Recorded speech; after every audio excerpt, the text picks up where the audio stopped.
मैं राहुल विश्वकर्मा आप सभी का आपके अपने चैनल न्यू फ्यूचर टेक्निकल में बहुत बहुत स्वागत करता हूं। आज मैं जो वीडियो अपलोड करने जा रहा हूं वो किसी एजुकेशन से संबंधित नहीं है और मैं एक साथ साथ में जो रियल एस्टेट पे काम करता हूं उससे भी संबंधित नहीं है। आज मैं अपने लाइफ के कुछ एक्सपीरियंस शेयर करना चाहता हूं जो मैंने नोटिस करा है और वो चीजें मैं अपने स्टूडेंट को भी शेयर करना चाहता हूं और मेरे फ्रेंड्स को भी शेयर करना चाहता हूं। तो प्लीज वीडियो को स्किप बिल्कुल ना कीजिएगा। और आज मैं जो टॉपिक पे बात करने वाला हूँ एक सफलता की बात करने वाला हूँ कि आदमी अपने जीवन में सक्सेस क्यों नहीं हो पाता है।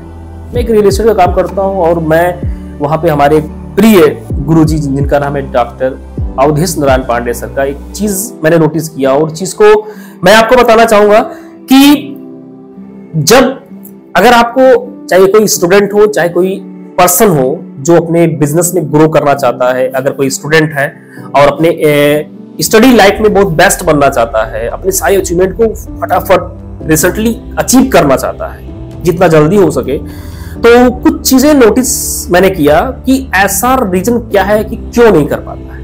रीजन नंबर फर्स्ट है कि अगर आप सफल होना चाहते हैं, सक्सेस होना चाहते हैं, अपने सारे अचीवमेंट को विथ इन मोमेंट पाना चाहते हैं, तो सबसे पहले कि आप एवरी डे की जो भी वर्क आपका है, जो भी एक्टिविटीज है, उसको बी ऑनेस्टली बनाने की कोशिश करिए। एक नोट्स लीजिए और उस नोट्स में डेली आपने जो आपके रूटीन्स है उस रूटीन को आपके वर्क के अकॉर्डिंग जो रूटीन आपकी है, वर्क के अकॉर्डिंग कितने आप ईमानदार है, कितने ऑनेस्ट है, उस चीज को नोटिस करिए, उस चीज को नोट करिए कि आप करते क्या है और अपने आप से पूछिए। सेकंड है उससे और बेस्ट करने की कोशिश करिए। ये आपका फर्स्ट है।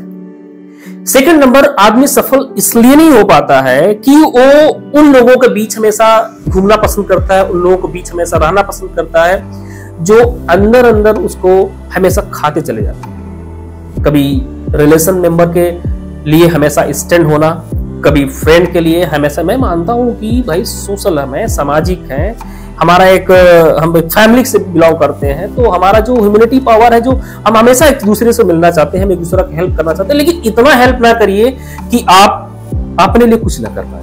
तो कभी कभी ये भी रीजन होता है, एक स्टूडेंट के लिए भी कभी कभी होता है कि हमेशा अदर लोगों के बीच में फंसा रहता है, अदर लोगों के एक्टिविटीज के बीच में फंसा रहता है, तो ये भी चीजें सही नहीं होती। तीसरा बहुत बड़ी चीज बता दो, मैंने नोटिस किया है, मैंने एक रियलाइज करा है कि जीवन में उन लोगों का मैंने हेल्प किया, उन लोगों को मैंने हमेशा आगे बढ़ाने की कोशिश किया, उन लोगों को मार्केट में बेस्ट होने की कोशिश किया, लेकिन वही लोग हमारे जीवन में सबसे बड़े दुश्मन होते हैं, सबसे बड़े हमको नीचे गिराने वाले होते हैं और हम पूरे जीवन पूरे डेज उस आदमी को कैसे बेस्ट बनाना जाए, उस आदमी को कैसे अच्छा करें, हम ये सब में लगे रहते हैं। और ऑनेस्टली होता है कि आदमी हमसे हमेशा अंदर अंदर हमको खाया जाता है और एक दिन ऐसा आता है कि खत्म कर देता है।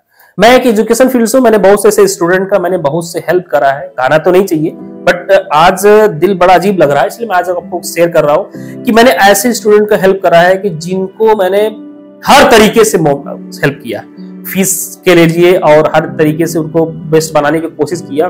लेकिन एक दिन ऐसा आया कि उसने जब मेरे साथ चीट किया तो उस टाइम तो लगा कि मुझे भाई धोखा दे दिया है लड़का, इसने धोखा दिया है कि अब मैं ऐसा किसी के साथ नहीं करूंगा, लेकिन फिर भी मैंने किया, फिर धोखा मिला, फिर मैंने किया, फिर धोखा मिला। तो ये चीज को नोटिस किया तो मैंने एक चीज मैं बार बार हमेशा कहता हूं कि जो पर्सन, जब किसी पर्सन से आप डिस्कस करते हैं तो उसका आई कांटेक्ट दिखिए। अगर वो आपसे आंख में आंख मिला के बातें ना करे, नजर से नजर मिला के बातें ना करे, तो 100% समझ लीजिएगा कि वो आपका बहुत बड़ा चीटर होगा, बहुत बड़ा धोखेबाज। मैंने बहुत से लोगों का नाम बताना नहीं चाहूंगा और मैंने रियलाइज किया है कि चीट हुआ मेरे साथ। तो मेरे प्यारे स्टूडेंट्स, और मैं एजुकेशन से फील्ड से, कभी कभी जानते हैं मैं पेरेंट्स की बात बता रहा हूँ, मैं स्टूडेंट की भी बता रहा हूँ कि उनको मैंने हेल्प किया है, लेकिन आज बहुत बड़े मेरे इनेमी है, बहुत बड़े दुश्मन है, बहुत कुछ चीजें हैं। तो मैं एक दो तीन चीजें मैं आपको शेयर करना चाहता हूं कि प्लीज अवेयरनेस हो जाइए, एवाक हो जाइए, जाग जाइए और अपडेट हो जाइए। पहला, डेली अपने लिए लिस्ट बनाइए कि मैं डेली करता क्या हूं। सेकंड, उस चीज को नोटिस करिए कि मैंने आज की अपेक्षा आज जो काम किया उसके कल की अपेक्षा मेरा अच्छा रिस्पॉन्स रहा कि नहीं रहा। अगर नहीं रहा तो रीजन क्या हो सकता है। नंबर सेकंड, कि हमको बेवजह के फालतू लोगों के बीच में ज्यादा नहीं पड़ना है, जितना हो सके अपने आप पे फोकस करना है, अपने आप को अपडेट करना है। नंबर थर्ड, कि जीवन में इतना ज्यादा उन लोगों का हेल्प ना करो कि जो आपके बहुत बड़े दुश्मन बन जाए, और उन लोगों ऐसे पर्सन से प्लीज दूर होने की कोशिश करो। और जीवन में हमेशा एक नोटिस, मेरी बात कर लो कि जब भी जो पर्सन आपसे आई कांटेक्ट बात नहीं करता है तो वो आपका लिखित भविष्य का बहुत बड़ा एनिमी होगा, आपको डिस्ट्रॉय करने वाला है, आपको खत्म करने वाला है। ऐसे लोगों से हमेशा बचने की कोशिश करिए और सफल होना तब। माय डियर स्टूडेंट, मैं आपसे एक ही रिक्वेस्ट करना चाहूंगा कि please just be and focus, अपने आप पे ध्यान दीजिए, अपने आप को फोकस करिए।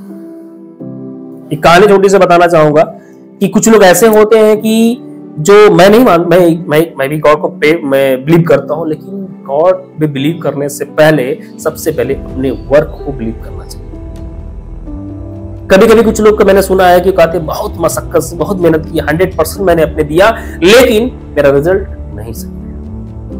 लेकिन नोटिस करेंगे जब अपने आप को, सोचेंगे अपने आप से, तो कहीं ना कहीं आपका 1% या -1% फॉल्ट आएगा सर। वो अगर आता है तो चीज को प्लीज ध्यान दीजिए। मैं आपको एक स्टोरी बताना चाहूंगा, एक स्टोरी जो एक गॉड की रिलेटेड है। एक दो भाई गांव में रहते थे, जो एक भाई जो हमेशा ध्यान बिजनेस पे, हमेशा काम पे ध्यान देता था, और दूसरा भाई हमेशा केवल उसका ध्यान भगवान के ऊपर था, गॉड के ऊपर था। और हुआ क्या कि बड़ा भाई परेशान हो गया कि छोटा भाई क्या कर रहा है। तो उसने सोचा, उसकी वाइफ ने सोचा कि भाई शादी कर दो, हो सकता है कि सुधर जाए। शादी कर दिया, बट शादी करने के बाद भी वही मामला। धीरे धीरे हुआ क्या कि परेशान हो गए। तो उन्होंने बोला कि इसको अलग कर दो भाई, जो अपना समझे। तो बंटवारा जब हुआ, बंटवारे में जो भी चीजें उसको मिली उस चीज पे फोकस किया, बस जो है वो है। फिर वही जब उसकी पत्नी कहती थी अब तो हम अलग हो गए, अब तो कम से कम ध्यान दीजिए, तो डायरेक्ट आता था कि सब ऊपर वाले करेंगे, ऊपर वाले पे सब विश्वास रखते हैं। उसके बाद हुआ कि धीरे धीरे सारी चीजें उसकी खत्म हो जाती है, और उसका भगवान के प्रति इतना विश्वास होता है कि ऊपर वाले गॉड परेशान होकर आते हैं और सपनों में उसको दिखाते हैं कि तुम जैसे सुबह उठना, जो तुम्हारा घड़ा है उस घड़े को उठाना, उसमें एक सोने का कड़ा में रखना हो, उस कड़े को उठा के जाके बेच देना और तुम्हारा अपना जीवन यापन करना। इस तरह से उसके जीवन चलने लगे। और बड़ा भाई देखता है कि ये तो कुछ भी कर नहीं रहा है, भाव भजन कर रहा है, उसके बाद भी इसका नहीं वो जबरदस्त ग्रो कर रही है, क्या रीजन है। चलो मैं नोटिस करता हूँ करता क्या रात को। जब रात को उसने भगवान का नाम लेकर सोया और बोला कि भगवान सब कुछ आप करेंगे, आप पे विश्वास मुझे, सो जाता है। और उसने देखता है कि कुछ टाइम बाद वो बकबकाता है और बड़बड़ाता है, बड़बड़ाने के बाद सुबह उठता है, उठने के बाद सेम प्रक्रिया वही करता है। तो बड़े भाई को भी ये समझ में आया कि भाई मैं भी अब काम बंद करता हूँ और भगवान की आ जाता हूँ, भगवान की पूजा करता हूँ। लेकिन उसका सिद्धांत जो छोटे भाई का था, उसका केवल एक सिद्धांत था कि मैं गॉड पे विश्वास करूंगा, गॉड जो करेगा मेरे लिए अच्छा ही करेगा।